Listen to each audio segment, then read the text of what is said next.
کل جو supreme court کی طرف سے فیصلہ آیا اس کے مطابق نمائندگی ان جماعتوں کو دے دی گئی جنہیں عوامی مینڈیٹ کسی نہ کسی طرح حاصل نہیں تھا.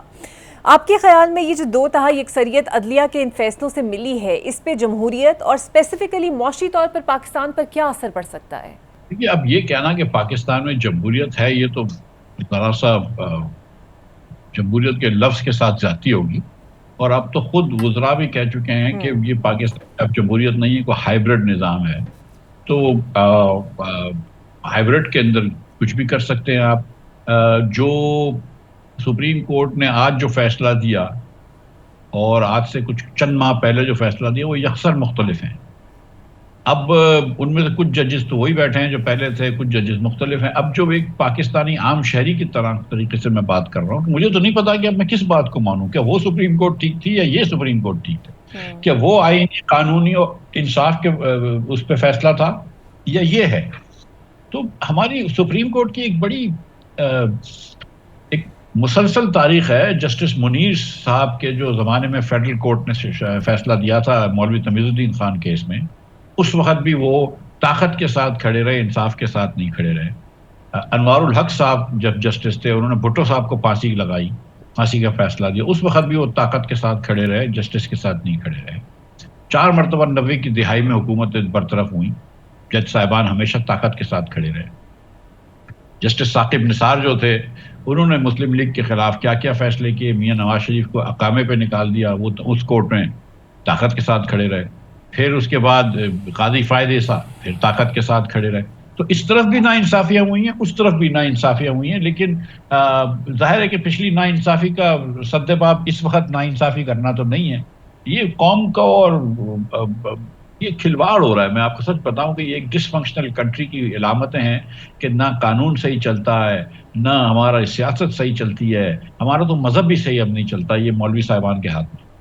سر، فرض کر لیتے ہیں اس فیصلے کے بعد اگر تحریک انصاف سڑکوں پر آ جاتی ہے، جس کی امید بھی ظاہر کی جا رہی ہے because apparently they don't have any option left, تو کیا اس صورت میں جو بجٹ پہ ہم نے ٹارگٹس رکھے ہیں، جن میں سے کچھ تو اعداد و شمار پہلے ہی ناقابل یقین حد تک ہم نے سیٹ کر دیے ہیں، جیسے کہ گروتھ ریٹ ہے، زراعت کا ہدف ہے، برآمدات کا ہے، یہ ہم اچیو کر سکتے ہیں اپنے ٹارگٹس؟ دیکھیے، پی ٹی آئی نہ بھی آئے سڑکوں پر تو ٹارگٹ تو اچیو نہیں ہوں گے. آپ نے دیکھا کہ اس سال 2% کی بھی گروتھ نہیں تھی، ہم نے زبردستی اس کو 2.6 یا 7 بول دیا. تو پی ٹی آئی کے سڑکوں پہ آنے یا نہ آنے سے نہ حکومت کے ٹارگٹس پہ فرق پڑے گا، نہ حکومت کے اہداف پہ فرق پڑے گا، نہ پی ٹی آئی کوئی اپنا ہدف پورا کر سکے گی. ہم نے یہ دیکھا ہے کہ پی ٹی آئی جو ہے وہ جو سیاست کرتی ہے دھرنے کی، وہ اب قوم کا مزاج نہیں ہے اس سیاست کا. اور وہ ایک علی امین گنڈا پور صاحب ایک لشکر تو لے کر آ جاتے ہیں، لیکن وہ پھر فائدہ نہیں ہوتا. تو پی ٹی آئی کو میرا نہیں خیال ہے، میرا اپنا مشورہ پی ٹی آئی کو سنسیئر مشورہ ہوگا، مطلب میں کوئی تجزیہ مشورہ نہیں دے رہا ہوں. میں جانتا ہوں کہ اس وقت ان کے جتنا یہ دباؤ میں ہیں بیچارے اور جتنا ان کے ساتھ ظلم ہو رہا اتنا نہیں ہوا ہے. میں یہ جانتا ہوں کہ پنجاب میں خاص طور پہ پی ٹی آئی کے ورکران بہت ہی زیر عتاب ہیں، ان کی لیڈرشپ پورے پاکستان میں زیر عتاب ہے. میں یہ جانتا ہوں، اس جانتے ہوئے بھی میں ان کو بھائی چارگی کا مشورہ دوں گا کہ دروازہ بات چیت کا کھولا رکھیں، بات چیت کی کوشش کریں اور یہ دھرنوں کی سیاست سے دور ہٹ جائیں. کیونکہ اس وقت ہمارے یہاں وہ قسم کی جمہوریت نہیں ہے کہ جس میں اسپیس ملتی ہے سیاسی ایکٹیویٹیز کی. بالکل ٹھیک ہے. سر، حکومت ٹیکس نیٹ وسیع کرنے کے بجائے آپ نے بھی دیکھا ہوگا گھوم پھر کر اسی شعبے کو مزید گرفت میں لے آتی ہے جو کہ پہلے سے ہی دبا ہوا ہے. پیٹرولیم لیوی پر ہم بہت زیادہ انحصار کر رہے ہیں. آپ کو لگتا ہے کہ پیٹرولیم لیوی ہی ایک واحد راستہ ہے جس کی بنا پر ہم ٹیکس اکٹھا کر سکتے ہیں؟ یہ ایک اچھی پالیسی ہے، یہ ایک دیرپا پالیسی ہے، یا پھر حکومت کو کسی نہ کسی دن ہم ایکسپیکٹ کریں کہ بیک فٹ پر جانا پڑے گا؟ دیکھیے، 1000 ارب روپیہ جو ہے وہ حکومت یہ 1200-1300 ارب روپیہ اگلے سال جو ہے وہ پیٹرولیم لیوی پہ لے گی.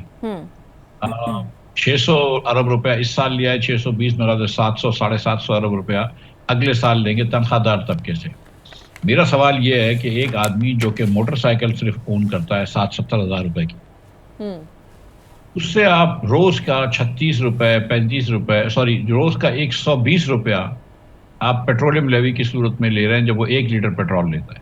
یعنی کہ اس سے آپ مہینے کا 3600 روپے لے رہے ہیں. ایک 70,000 کی موٹر سائیکل والے سے مہینے کا 3600 روپے آپ لے رہے ہیں، اور وہ بیچارے کی اگر 1.5 لاکھ روپے تنخواہ ہے تو اس تنخواہ میں سے بھی ٹیکس کاٹ رہے ہیں.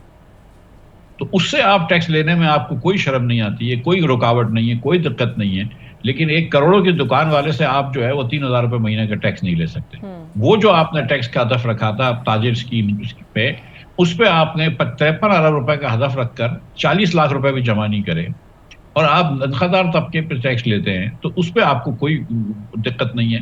آپ کو چینی مہنگی کرنے کے لیے چینی کا آپ دیکھیں کہ کیا عجیب سی بات ہے، یہ اسکینڈل کی بات ہے کہ 7,65,000 ٹن آپ نے چینی ایکسپورٹ کروائی، جس سے چینی کی قیمت بڑھ گئی 130 روپے سے 210 روپے ہو گئی، اور اتنی چینی 7,50,000 آپ امپورٹ کرنے دے رہے ہیں.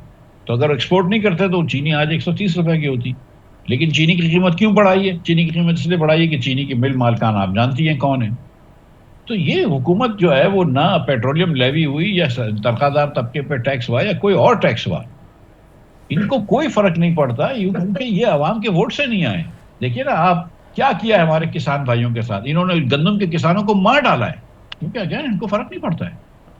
تو مفتاح صاحب، یہ جو چینی والی بات آپ نے کہی، میں آپ سے پوچھنے بھی والی تھی، اب چونکہ آپ نے ذکر کر ہی دی ہے، آخر کیا وجہ ہے کہ چاہے وہ آپ کا دور حکومت ہو جب آپ وفاقی وزیر تھے، چاہے وہ خان صاحب کا دور ہو یا کسی کا بھی ہو، ہم ان شوگر مل مالکان پر ہاتھ نہیں ڈال سکتے. نون لیگ تاجروں پر ٹیکس وصول کرنے کے لیے ہاتھ نہیں ڈالنا چاہتی، پیپلز پارٹی زراعت پر ٹیکس لگنے نہیں دینا چاہتی. تو جب اتنے نو گو ایریاز ہم نے معاشی سطح پر بنا لیے ہیں، تو پھر ٹارگٹ رکھ کے اچیو کرنا تو پھر خواب ہی رہ جائے گا. خواب ہو چکا ہے اب تو، اور وہ خواب ہے جو کہ شرمندہ تعبیر نہیں ہوتا. دیکھیں نا آپ نے 2019 میں عمران خان صاحب نے چینی کی قیمت بڑھوائی، 60 روپے سے 90 روپے کروائی. کیوں کی؟ کیوں آپ نے برآمد کر دی چینی. اس پہ شہباز شریف صاحب کے ٹویٹس موجود ہیں، میرے بھی ٹویٹس موجود ہیں، شاہد عباسی کے بھی ٹویٹس موجود ہیں، اور شہباز شریف صاحب کے بھی موجود ہیں، جس پہ وہ آگ بگولا ہو رہے تھے عمران خان کی اس پالیسی کی. شاہد عباسی اور میں تو آج بھی اس پالیسی پہ کھڑے ہیں کہ اس طرح کی ایکسپورٹ نہیں ہونی چاہیے. لیکن شہباز شریف صاحب نے تو اپنی موقف چینج کر دیا یکسر، جیسے کہ پیکا لاس پہ چینج کر دیا اپنا موقف، جیسے کہ ووٹ کو عزت دو پہ موقف چینج کر دیا. اور پیپلز پارٹی تو جو آج میں نے پریس کانفرنس کی ہے کہ پیپلز پارٹی یہ نے جو سندھ میں تعلیم کا حال کیا ہے کہ 58% جو خواندگی تھی ہماری، آج سے 2008 میں جب ان کی حکومت آئی اس کے بعد کچھ 4,000 ارب روپیہ انہوں نے تعلیم پہ لگا دیا، اور اس کے بعد اس کو کم کر دیا، پڑھے لکھے لوگوں کی شرح کم کر دی. تو یہ تو مطلب ایک دم بے حسی اور نالائقی اور بے شرمی کا ایک الگ مزاج آ گیا ہے ہمارے حکمرانوں میں اور اشرافیہ میں، کہ جن کو کوئی فرق نہیں پڑتا عوام کو کیا ہو رہا ہے.